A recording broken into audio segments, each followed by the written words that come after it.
Somos Horizontes, tu voz, tu espacio. Y 9 años promoviendo cultura ciudadana con pasión. Aquí no te decimos cómo pensar ni cómo opinar. Tu libertad es nuestra razón de ser.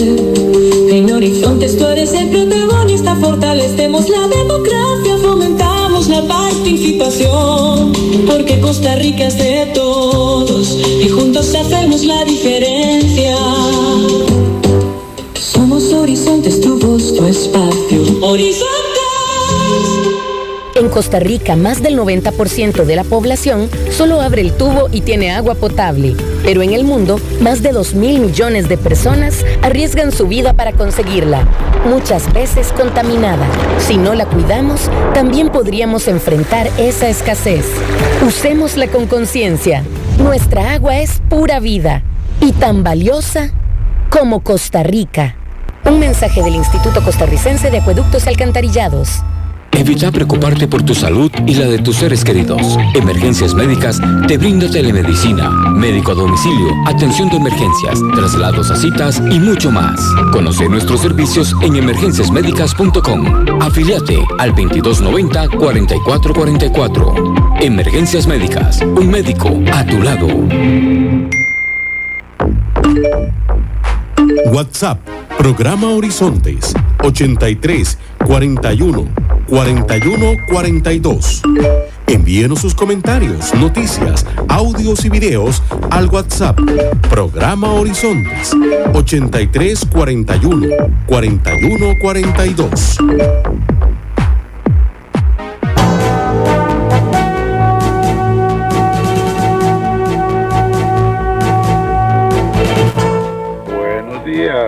Buenos días a nuestro compañero J.R. Tijerino en los controles principales. Muy buenos días a Marconi Sánchez en el estudio de grabación. Igualmente le damos los buenos días a nuestro compañero Luisito, encargado de redes sociales. Y a ustedes, amigos y amigas, este servidor Edgar Obued, en nombre de todo el equipo, les dice gracias. Muchísimas gracias por acompañarnos una vez más aquí en su programa de Cultura Ciudadana Horizontes, que inicia ya. A continuación, Costa Rica Hoy.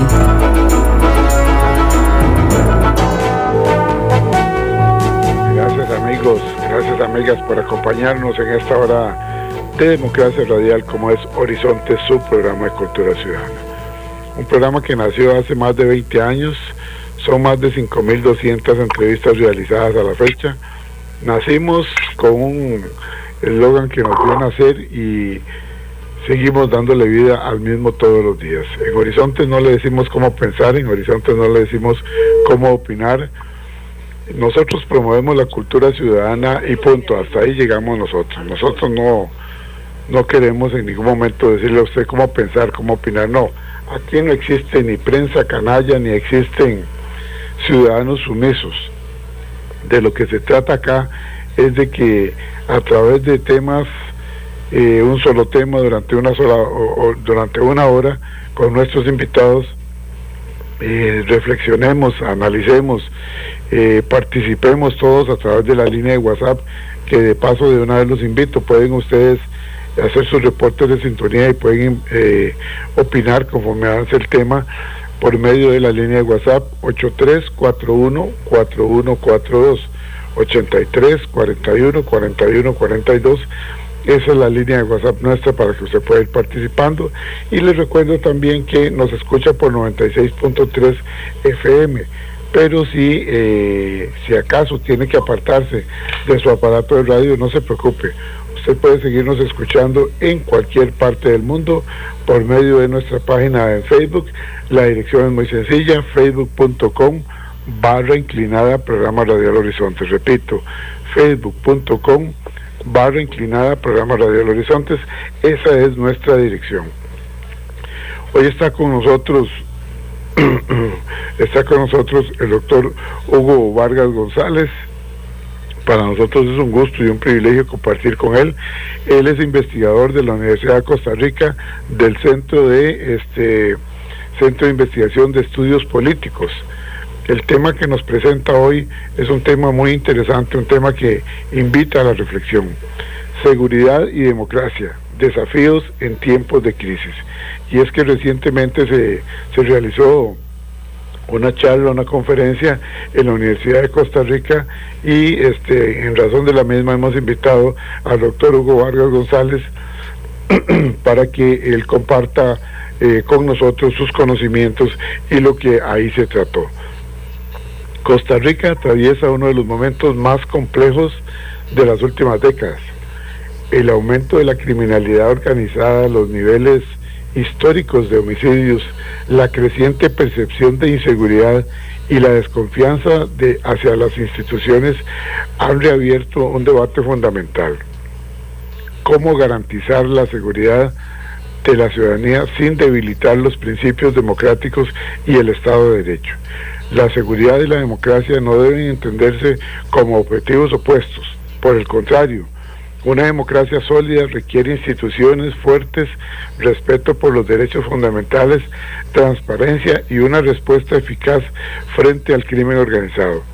Ese precisamente fue el eje de la Mesa Redonda Seguridad y Democracia, Desafíos en Tiempos de Crisis, organizada por la Universidad de Costa Rica y la Escuela de Ciencias Políticas. Para profundizar sobre ese tema, reitero, nos acompaña hoy el doctor Hugo Vargas González, investigador de la Universidad de Costa Rica, para hablar sobre este tema. Don Hugo, bienvenido. Muchísimas gracias por estar con nosotros. Qué gusto compartir con usted como investigador del Centro de Investigación de Estudios Políticos de la Universidad de Costa Rica. Bienvenido, gracias. Don Edgar, buenos días. Un gusto conversar nuevamente con usted y con su estimable audiencia. Y espero pues hoy podamos tener una conversación fructífera sobre un tema que efectivamente tiene notable actualidad y notable impacto, no solo en nuestro país, sino pues en un mundo muy difícil, muy complejo por lo demás. Efectivamente, esa es una realidad mundial, no solamente de Costa Rica, como bien lo señala usted. Vamos a dar inicio con una pregunta que tengo por acá. ¿Por qué hablar hoy de seguridad y democracia al mismo tiempo, don Hugo? Bueno, primero hay que contextualizar en el tiempo estos temas.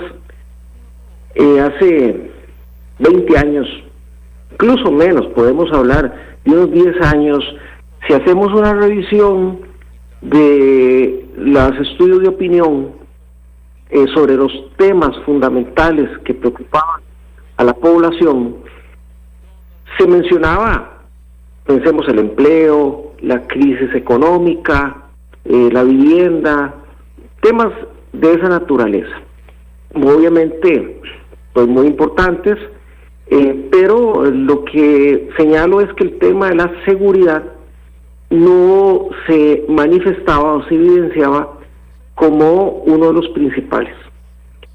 Pero es como consecuencia de los eventos que se han vivido en los últimos años y donde se ha revelado que la tasa de homicidios dolosos ha aumentado significativamente cuando las personas ya dirigen sus miradas hacia el tema de la seguridad y en el momento en el cual se les consulta, pues lo ponen como el principal problema del país, que indiscutiblemente, pues a la luz de los hechos y de la información dura, así es. El tema de la seguridad responde a una visión más clara de la violencia que impera, porque problemas de seguridad no tienen que ver obviamente solo con los homicidios dolosos. Los homicidios dolosos son la manifestación extrema de esa crisis. Pensemos que la seguridad se puede caracterizar por un aumento en los delitos, por un aumento en la violencia con la cual esos delitos se cometen. Y acá, claramente, al ser una preocupación fundamental dentro de la población, los políticos tienden a dar respuesta para enfrentar, si se quiere, esa oleada de temor, pero no necesariamente la respuesta que se da es la que es más adecuada para lograr enfrentar las causas que generan esa inseguridad. Y vamos a ver, en los términos en los cuales actualmente se manifiesta en Costa Rica este tema, trae implícito la violencia. El sicariato que hemos visto ahora con toda la extensión de redes sociales, el uso masivo de los teléfonos celulares, la posibilidad que desde estos teléfonos se graben fotos y videos, la existencia de sistemas de mensajería como WhatsApp o Telegram o Signal que permiten que circule todo este tipo de medios, como le dije, fotos, videos, audios, textos, noticias. En general, pues hay una percepción que efectivamente surge, pero digamos que esta violencia hay que analizarla en sus orígenes para poderla enfrentar adecuadamente, dado que la gente ya tiene mayor conciencia de que existe. La violencia tiene múltiples causas. Hay formas de violencia estructural que están presentes en la sociedad desde mucho tiempo atrás. Pensemos en la violencia en el ámbito familiar, en la violencia que sufren los niños desde pues sus primeros momentos. Pensemos en cómo la gente se torna tensa en problemas económicos y entonces así reacciona en la calle. Posiblemente hemos tenido situaciones donde hay un conflicto entre choferes de vehículos que por un parqueo o por un rayonazo que se hizo de una forma intempestiva generan problemas que terminan en los golpes o peor. Entonces todo ese tipo de manifestaciones de violencia, cuando las acercamos al contexto actual de crimen organizado, de tráfico de drogas, se visibilizan con claridad. Y lo que nos hace es plantearnos cuáles serían las formas adecuadas de responder a esto. Ahora que usted me plantea el tema de la democracia, bueno, la mandataria Laura Fernández presentó hace poco, unos 10 días, 11 días, 6 proyectos de ley que pretenden ser una respuesta a estos niveles de inseguridad. Lo que pasa es que se están atacando las manifestaciones de esta violencia y no las causas. Y eso responde a una visión punitivista, si se quiere, donde prácticamente se pretende reducir el problema de la seguridad o más bien, se pretende reducir los mecanismos para enfrentar la inseguridad a vías penales, aumentar penas, otorgar algunas herramientas adicionales a la policía, establecer criterios, por ejemplo, sobre los registros de delincuentes y de cierto tipo de delincuentes por lo demás, y con ello aparentar una solución a los problemas de seguridad. Hay algunas fuentes de inspiración. La más extrema es la que se da en El Salvador con las reformas del presidente Bukele, donde hay una respuesta inmediata. Claro, hay que verlo en el contexto salvadoreño, una respuesta inmediata al problema de las maras. Entonces se crea una mega cárcel donde se encierran a los delincuentes, como si eso fuera suficiente para enfrentar los problemas de inseguridad. Hay varios problemas con esto. Primero, porque establecer medidas punitivistas como única respuesta a los problemas de seguridad implica no atacar las causas que generan esto. Pensemos en la figura de los delitos. Un delito es una conducta que está descrita en una ley, principalmente en el Código Penal, no necesariamente, a veces se crean también figuras penales en leyes especiales, Pero la tipificación es precisamente la descripción de esa conducta que es sancionada por el derecho, que se considera una conducta no permitida, aquel principio de nula pena sine previa lege, es decir, tiene que haber una descripción de la conducta prohibida para que ésta pueda ser sancionada. Bueno, esa tipificación nos habla de una diversidad de conductas no permitidas que responden a múltiples causas. No es lo mismo el hurto por hambre, que es una figura contemplada en el Código Penal, o sea, la persona que se roba una lata de atún, sí, claro, un paquete de tortillas, algo de tomar, digamos, un jugo de un supermercado. No es lo mismo que el comportamiento que manifiesta alguien que aprovecha el sofisticado conocimiento en herramientas financieras y jurídicas para delinquir. Pensemos en lo que es la legitimación de capitales. Eso es totalmente... Ahora, don Hugo, una pregunta que nos están haciendo por acá, ya empiezan a llegar algunas consultas. Dice Marlene Sánchez, que lo escucha en Montes de Oca, que si puede una crisis de seguridad poner en riesgo la democracia. Perdone que le interrumpiera, pero me parece interesante la pregunta.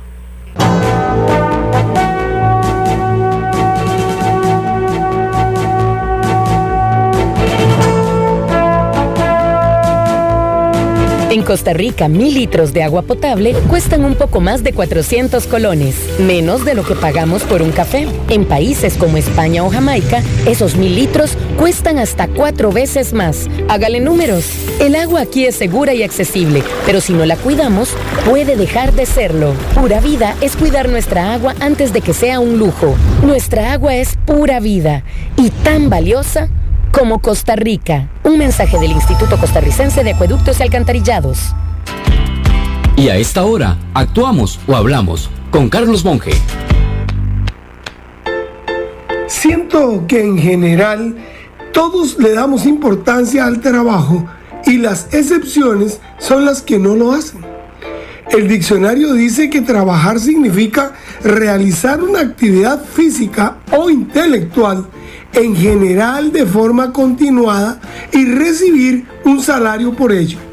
Es decir, que ganarse el sustento trabajando es la forma básica, lógica y elemental de hacerlo. Pues bien, precisamente a raíz de un trabajo que estoy haciendo, he entrevistado gente de familias con actividad económica propia y me llama la atención que es frecuente entre gente mayor recordar el trabajo que realizaba en su infancia y adolescencia en el negocio o la actividad de su padre o madre. Dichas con orgullo, escucho frases tales como: es que como yo ayudaba en vacaciones en el taller de mi papá, entonces aprendí tal o cual cosa. O escucho: yo aprendí con mi mamá a hacer tal cosa porque ella trabajaba en eso y me ponía a ayudarle. Y obvio que yo mismo no escapo a ese tipo de recuerdo, porque algo aprendí de sastrería, de comercio, de talabartería, etcétera, dado que en vacaciones escolares siempre se trataba de ganarse unos pesos trabajando, sobre todo porque se consideraba que era un bien para uno, aprender que la plata cuesta ganársela y se va muy fácil, como decía mi mamá. Hoy veo que estamos evitando que nuestros jóvenes tengan que trabajar. Y cierto que los protegemos de abusos, pero los desprotegemos para enfrentar la vida. Diferente es el que aprende el valor de su dinero porque pide la pizza y la pizza llega, que el que debe cocinarla o entregarla porque su familia hace las pizzas. Porque este otro aprende que el dinero no aparece de la nada, que le llega al que sabe trabajar. Si desea volver a escuchar este mensaje o compartirlo, encuéntrelo como Carlos Monge Consultoría en Spotify y Facebook. Carlos Monge te presentó Actuamos o Hablamos. WhatsApp, programa Horizontes, 83 41 41 42. Envíenos sus comentarios, noticias, audios y videos al WhatsApp.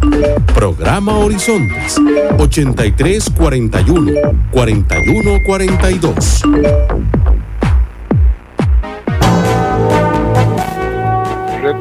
Retornamos, estamos en Horizonte Sur, programa de Cultura Ciudadana.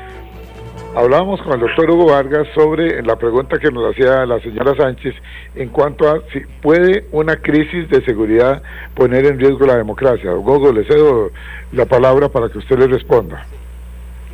Sí, efectivamente, como señalamos, si la respuesta que se da a la crisis de seguridad es exclusivamente desde un punto de vista punitivista, es decir, a partir del aumento de penas, a partir de la restricción de ciertos derechos que se les reconocen a los delincuentes, o bien otorgando algunas herramientas adicionales a los órganos de seguridad y limitarlo a eso, pues ahí estamos en una dificultad porque no se están atacando las causas que generan la inseguridad, en realidad se están haciendo a un lado, y más bien lo que se están atacando son las manifestaciones visibles de esa inseguridad. Es lo que pasa guardando la distancia, como lo mencionaba hace unos momentos en el caso salvadoreño, que ante una crisis como la de las maras, pues la respuesta inmediata para contener esas manifestaciones extremas fue crear una megacárcel.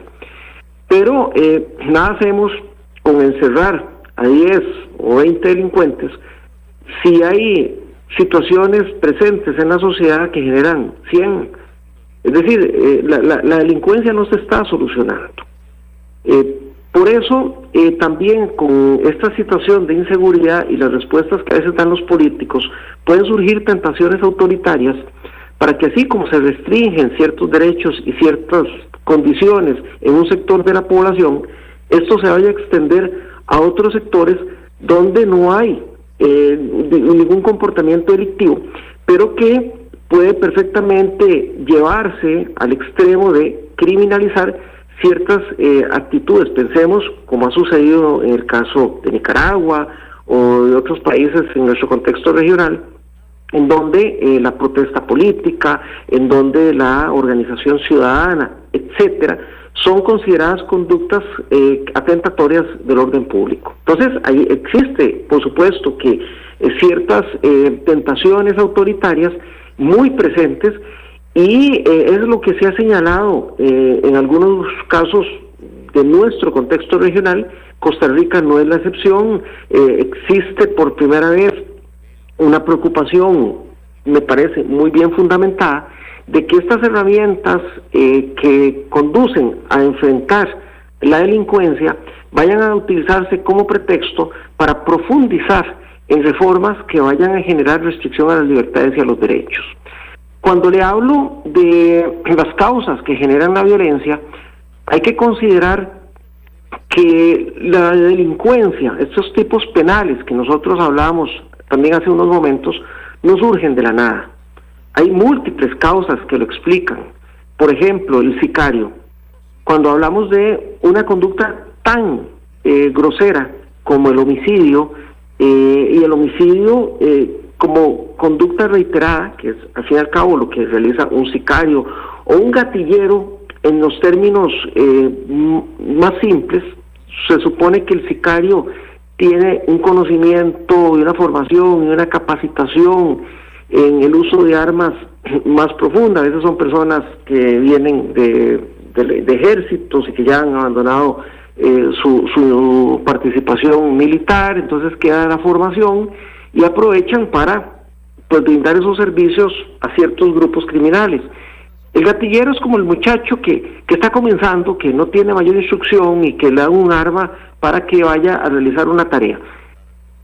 En el caso de estas figuras, para entrar sin ninguna reserva a matar personas desconocidas a cambio de un pago, o para demostrarle a un grupo que se están cumpliendo con las condiciones de ingreso, o para bien manifestar cierta conducta violenta que genere un ascenso en ese grupo, cuando se cometen este tipo de comportamientos es porque hay una persona detrás que ha sufrido mucho, que no tuvo una infancia pacífica, una infancia tranquila, un proceso de formación normal en el sistema educativo, en el ámbito familiar, que conlleve a que esa persona tenga ciertas expectativas ya en su etapa de madurez vinculadas a realizar un oficio, una profesión, pero siempre respetando la legalidad, respetando con un comportamiento humano,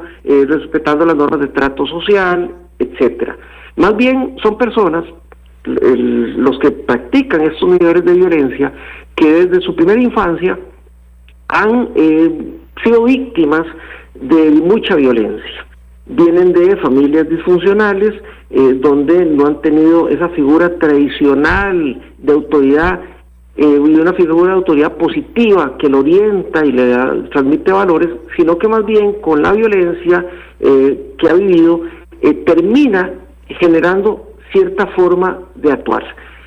Ahí, pues politólogos y profesionales que han estudiado eso, pensemos un historiador de la violencia como Mark Howard Ross, que incursiona en sus estudios sobre la violencia este componente de la formación de la primera infancia. Cómo una persona puede ser muy virtuosa si tiene la orientación adecuada, como bien puede ser una persona destruida que finalmente termina expresando esa violencia ya en su etapa madurez y se manifiesta en estos comportamientos que nosotros vemos. Entonces, lo que encontramos es que algo pasó en nuestro país para que hoy tengamos estos niveles de homicidios dolosos, de asaltos, de violencia generalizada. Una visión que nos dice que la mejor política de seguridad es una excelente política social. Llama la atención, por ejemplo, que en uno de los proyectos que presentó doña Laura Fernández, que lo denomina Ley para la Seguridad Nacional, Registral y Archivos Judiciales, utilice como fundamento, muy rápido, pero al fin y al cabo lo menciona, el artículo 50 de la Constitución Política. Si nosotros queremos hablar en Costa Rica de un Estado social, en la línea de cómo se consolidó con la Constitución de 1949, hay que mencionar el artículo 50, que le otorga al Estado la responsabilidad de promover la producción, pero también el más justo reparto de la riqueza. Ahí lo que nos está diciendo el Estado es que tiene un proyecto, y el proyecto está vinculado a garantizar la felicidad de la población a través de ciertas herramientas de política social y de política económica. Lo que podríamos considerar es que esas herramientas, que el uso de esas herramientas, el Estado ha perdido eficacia y ha perdido voluntad. Desde que comienza a debilitarse el Estado social, ya sea porque hay menos destino de recursos para programas educativos, para seguridad pública, para salud, para vivienda, para empleo de calidad. Cuando el Estado deja de buscar la generación de comunidad, que es algo fundamental para enfrentar el crimen organizado. Pensemos proyectos como el de INADECO, que son las asociaciones de desarrollo comunal. Bueno, la sociedad previamente de INADECO organizaba las juntas progresistas, pero digamos esa suerte de formas de organización, de fortalecimiento del régimen municipal, lo que favorecerían es generar una identidad y un sentido de grupo que también puede contribuir a enfrentar los niveles de violencia que muchas veces surgen cuando la familia, el núcleo de la sociedad, se ve debilitado.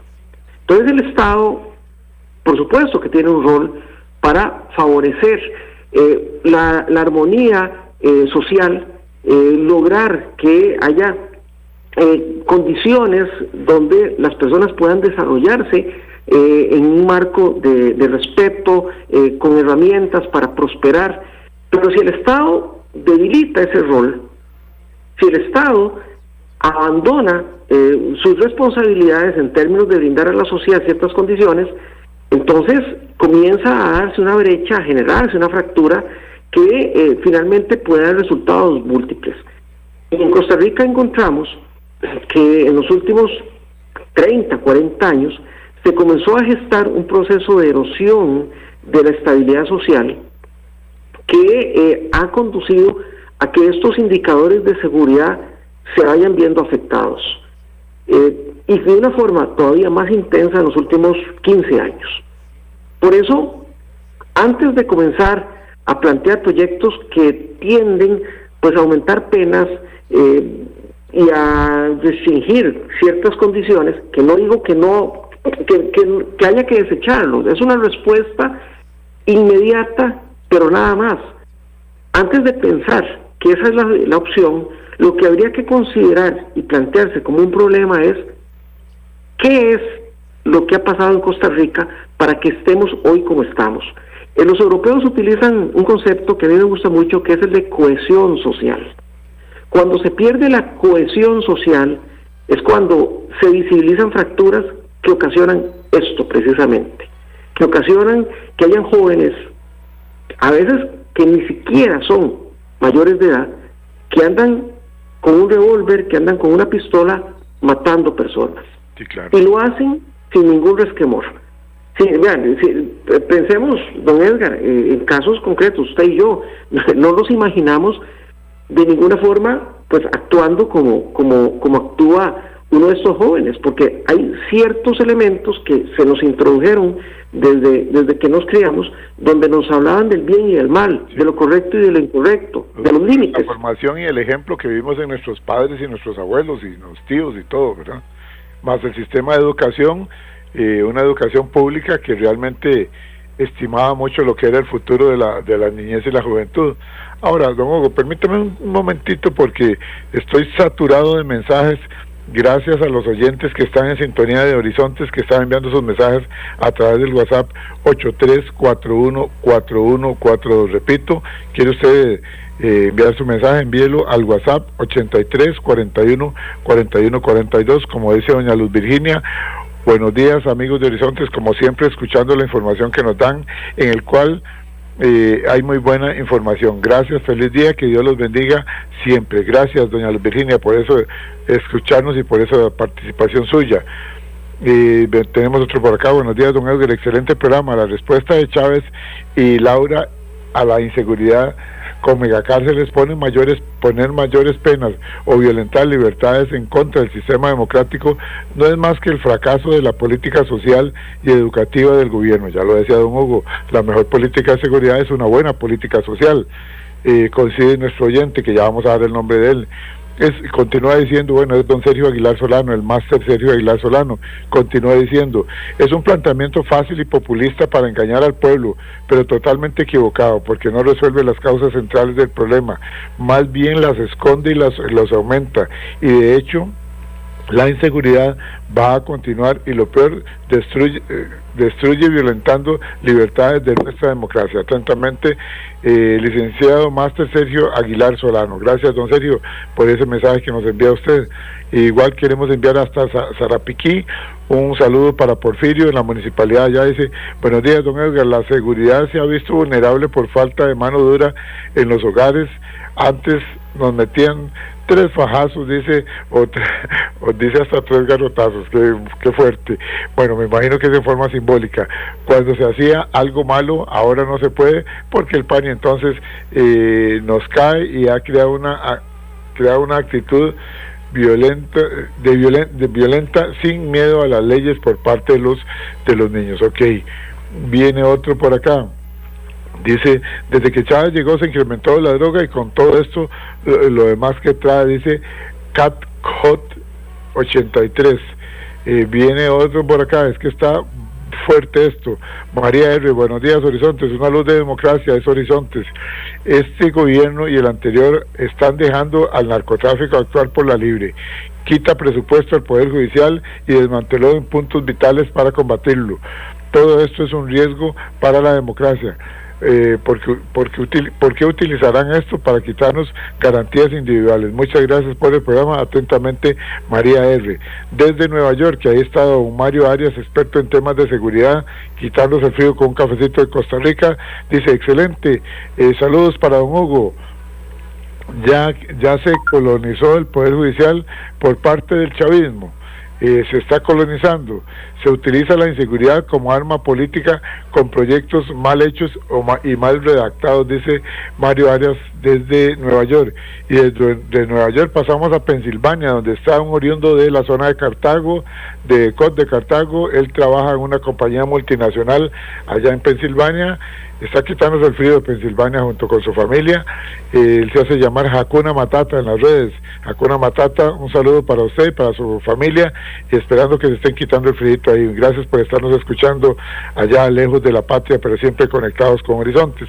El exministro de Educación, don Marvin Herrera Araya. Don Edgar, escucho con agrado la insistencia del doctor Vargas sobre la preferencia de la ruta punitiva, en vez de privilegiar acciones y decisiones de prevención junto a la necesaria inversión social que la fracasada economía de Jaguar abandonó. El ejemplo que él pone de El Salvador, país en que las medidas punitivas ante las maras sustituyó la democracia por un régimen autoritario. Esto no lo queremos para Costa Rica. Gracias al exministro de Educación, don Marvin Herrera Araya. Saludo para don Marvin y para su señora esposa. Los estimamos mucho, se les quiere, y gracias por estar siempre en sintonía. Teacher David dice: buenos días, don Edgar. Don Hugo, excelente programa. La solución está en la educación en el hogar. Yo como docente puedo decir que ahora a los niños y a los jóvenes no se les puede llamar la atención. Es muy lamentable. Bendiciones, que tengan un buen día. Atentamente, Teacher David. Gracias, Teacher David. Así es, la educación está de las futuras generaciones en manos de ustedes y desde luego en el núcleo familiar. Es que hay algunas personas que dicen: es que los educadores, es que las maestras, es que tal institución, es que tal... No, recordemos que lo que está viendo el niño, la niña todos los días de su padre, de su madre, sus hermanos, sus tíos, sus abuelitos, el entorno con quien los dejamos compartir, etcétera, etcétera, va formando el temperamento, el carácter, y forma valores o puede formar antivalores también, desafortunadamente. Jorge Ramírez dice: buenos días, en sintonía. Causas, falta de valores cristianos, corrupción, falta de trabajo. Después de los 50 años no se les dan oportunidades de trabajo, tampoco oportunidades de estudios. Que Dios nos ayude para salir adelante, dice don Jorge Ramírez. Gracias por sus buenos deseos. Ligia Garro, en sintonía, bendiciones para todos. Dice: ojalá seamos sinceros y no tengamos ejército para acabar con esto, sino que tengamos policías. Es parte de lo que dice Jorge Antonio. Así hay muchos comentarios, consultas. Igualmente voy aquí con unas consultas, vamos a ver por acá. El doctor Valenzuela, que va rumbo al Hospital México, dice que viene en un perezón de la abuela para la Uruca, llegar al Hospital México. Por dicha dice que entra hasta las 9 de la mañana. Dice, le pregunta al doctor Hugo Vargas González, dice: pues don Edgar, por favor, para aprender, porque yo soy médico y no sé nada de cosas políticas, aunque me encantan y me atraen, y sobre todo los temas de seguridad también. Si existe un equilibrio entre garantizar seguridad y proteger las libertades públicas. Gracias, los escucho por la radio y espero llegar al Hospital México para seguir brindando saludos a los costarricenses. Don Hugo, como verá, leí una parte de los mensajes. Está bien surtido esto. ¿Qué le decimos a los oyentes en términos generales? Y luego, para continuar, que se refiere a la consulta del doctor Valenzuela. Pero podríamos plantear o arrancar con esta consulta, que efectivamente es muy necesario planteársela. No tiene por qué haber discrepancia entre una efectiva política de seguridad y las libertades. El problema es que esa discrepancia se da cuando ciertos discursos populistas lo que hacen es desviar la atención y utilizar el tema de la seguridad como un pretexto para impulsar otras agendas. Ahora que hablaba de las causas que han conducido a este aumento de la criminalidad, pero de la violencia visible, llamémoslo de alguna forma, detrás de eso hay una erosión y un debilitamiento de un modelo de Estado social. Hay también, si queremos ir más allá, hay toda una serie de intereses económicos en promover pues un aperturismo, un debilitamiento del Estado, o ciertas políticas fiscales que pues al debilitar el Estado social garantizan, pues los negocios garantizan la eficiencia en la ganancia. Así, a grandes rasgos, con esto lo que le estoy señalando es que la visión de hacia dónde enfrentar ciertos problemas no está presente, porque más bien lo que interesa es el negocio e interesa el lucro. Vean las políticas de el expresidente, hoy ministro Chávez, de hacer un recorte generalizado del 5% en lo que queda del presupuesto de este año. Bueno, ahí hay una afectación todavía mayor a pues ciertos programas sociales, porque van a haber menos recursos.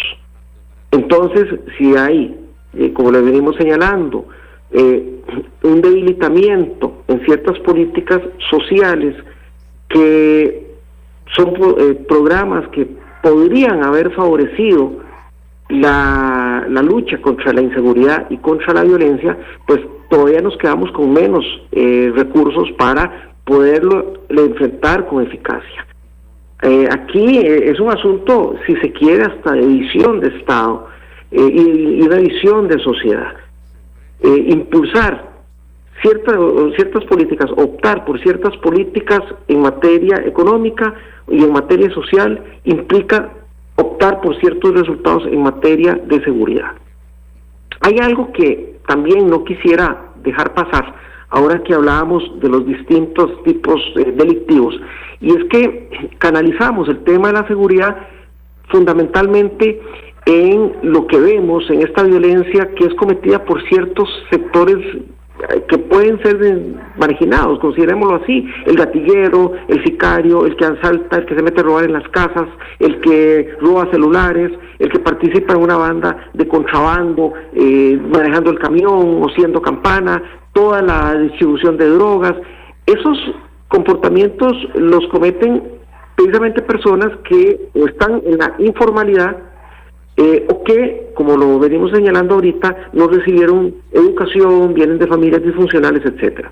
Pero los otros comportamientos que son muy peligrosos porque alimentan todo lo anterior y que no obstante no son comportamientos de violencia, sino conductas que no requieren más bien el ejercicio de la violencia, al menos en su fase visible. Pensemos la legitimación de capitales, el lavado de dólares, que esto se comete a partir de individuos con una sólida formación, que vienen de familias muy estables, que manejan varios idiomas, que estudiaron en el extranjero, que viajan constantemente, o sea, que tienen un nivel de vida muy alto. Y no obstante, ¿dónde están los proyectos de ley que, por ejemplo, pretenden enfrentar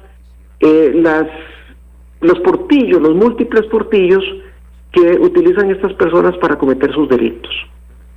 ¿Hay algún proyecto de ley vinculado a la persecución de capitales ilícitos? ¿Hay proyectos de ley que tienden a enfrentar los problemas de bienes sin legitimación real? ¿El secreto bancario?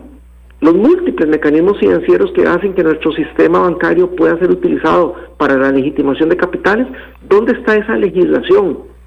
Las herramientas, por ejemplo, para la gente que está ahora en el Instituto Costarricense de Drogas, que tienen un apartado de inteligencia financiera muy sólido. Bueno, ¿por qué no aumentamos los recursos para esas unidades de inteligencia? Ahora llegó don Jorge Torres a hacerse cargo de esa institución. Esperemos que le den los recursos, porque ahí hay muy buenos, algunos los conocemos, auditores forenses muy buenos, gente muy capacitada en el término de la economía, pero no tienen recursos también, entonces les cuesta mucho, ¿verdad?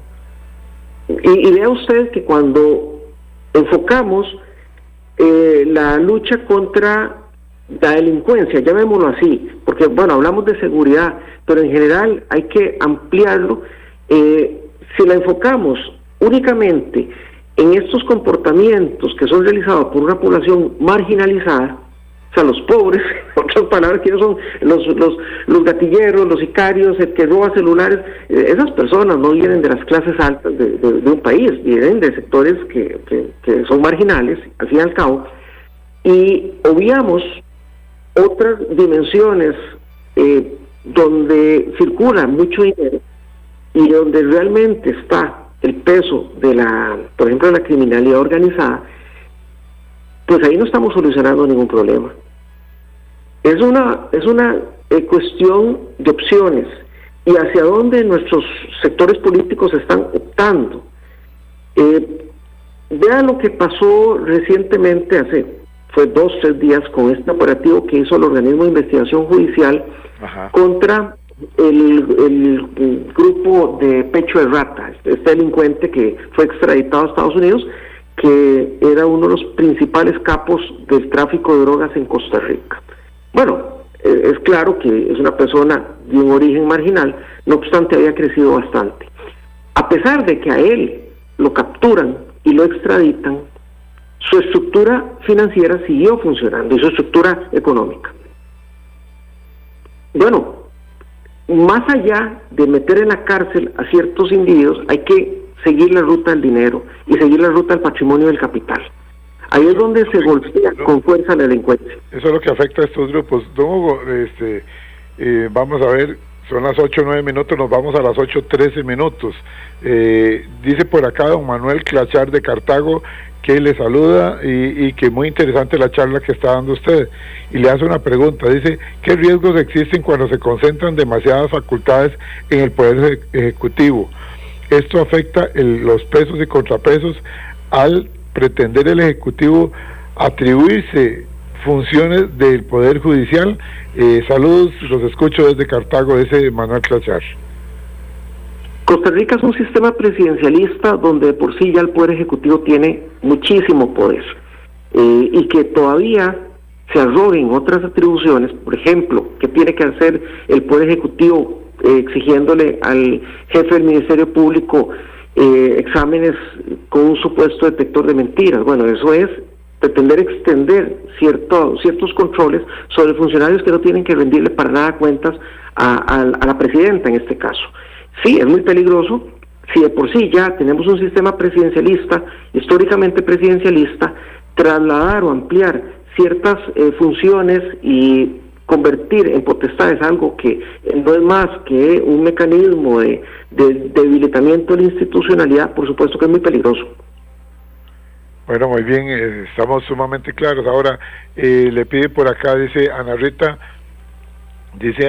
que inteligentemente doña Laura y su actual ministro de Seguridad hablan el ministro de Justicia hablan sobre la inseguridad. Ahora sí, doña Laura y su ministro de Justicia hablan sobre la inseguridad desde las cárceles, donde dicen que se acabó la vagabundería, que se acabó la fiesta, que ya no más 20 platos de chup suey en un día para una persona que iban llenos de droga, que se acabaron los televisores, que se acabó esto y lo otro. Bueno, pero todo eso sucedió en el gobierno de Chávez y ahí no lo comentan. Y dice por acá, bueno, se refieren también, dice, cuando las cosas salen mal es culpa del OIJ, cuando las cosas salen bien, los resultados y la flor en el clavel, el clavel en el pecho se lo quieren poner ellos. Eso no se vale, realmente aquí no están trabajando de la mano con el Poder Judicial. Y mis respetos para el OIJ y para el Ministerio Público, aunque sabemos que la PCD hace lo propio, lo malo son los jefes como el ministro, es la opinión de una persona que nos está escribiendo, como el ministro de Seguridad y el ministro de Justicia, que no reconocen los errores. Ahora ya no pueden decir que son problemas del gobierno anterior, la corrupción en las cárceles, porque el que estaba ahí era Gerald Campos, actual ministro de Seguridad. Un comentario al respecto, don Hugo, en un minuto. Coincido plenamente con lo señalado por su estimable radio escucha y aprovecho la oportunidad para destacar, para resaltar el rol importantísimo que juega el organismo de investigación judicial y también organismos como la Policía de Control de Drogas. De paso, espero que don Jorge pueda actuar con las suficientes condiciones. Esperaría que fuera así para cumplir con los objetivos de esta otra policía, pero de paso, pues enviar un reconocimiento a la excelente labor que realiza el organismo de investigación judicial desde 1973, ¿verdad? Sí, efectivamente. Compartimos con usted, don Hugo, y con los miles de oyentes de Horizontes nuestra reflexión final. La historia demuestra que las sociedades se enfrentan periódicamente momentos de incertidumbre y crisis. Sin embargo, también enseña que las democracias más sólidas son aquellas capaces de responder a esos desafíos fortaleciendo sus instituciones, respetando el Estado de Derecho y manteniendo el equilibrio entre libertad y seguridad. Costa Rica enfrenta hoy importantes retos derivados del crimen organizado, la violencia y la desconfianza institucional. La respuesta no puede limitarse únicamente al combate policial. Requiere fortalecer la justicia, la transparencia, la educación, la participación ciudadana y la cooperación entre instituciones del Estado. Agradecemos al doctor Hugo Vargas González, investigador de la Universidad de Costa Rica, por compartir sus conocimientos y contribuir a una reflexión profunda sobre uno de los debates más importantes para el futuro de nuestro democrático de nuestra amada Costa Rica. Muchísimas gracias, doctor Hugo Vargas González, gracias por haber estado con nosotros. Muchas gracias, don Edgar, para mí es un gusto poder estar con usted y con su estimable audiencia. Le deseamos muchos éxitos ahí en la academia, en el Centro de Investigación de Estudios Políticos de la UCR. A ustedes, amigos, feliz fin de semana para todos, que Diosito y la Virgen me los cuide. Nos encontramos, si Dios lo permite, 7:20 de la mañana, lunes aquí en 96.3. Este programa, descárguelo, visiten nuestra página es facebook.com/inclinada programa Radial Horizontes, y también estamos en Spotify y en YouTube como programa Radial Horizontes. Buenos días, gracias. En Costa Rica, más del 90% de la población solo abre el tubo y tiene agua potable. Pero en el mundo, más de 2.000 millones de personas arriesgan su vida para conseguirla, muchas veces contaminada. Si no la cuidamos, también podríamos enfrentar esa escasez. Usémosla con conciencia. Nuestra agua es pura vida y tan valiosa como Costa Rica. Un mensaje del Instituto Costarricense de Acueductos y Alcantarillados. Evita preocuparte por tu salud y la de tus seres queridos. Emergencias Médicas te brinda telemedicina, médico a domicilio, atención de emergencias, traslados a citas y mucho más. Conoce nuestros servicios en emergenciasmedicas.com. Afíliate al 2290-4444. Emergencias Médicas, un médico a tu lado. Somos Horizontes, tu voz, tu espacio, y 9 años promoviendo cultura ciudadana con pasión. Aquí no te decimos cómo pensar ni cómo opinar, tu libertad es nuestra razón de ser. En Horizontes tú eres el protagonista, fortalecemos la democracia, fomentamos la participación, porque Costa Rica es de todos y juntos hacemos la diferencia.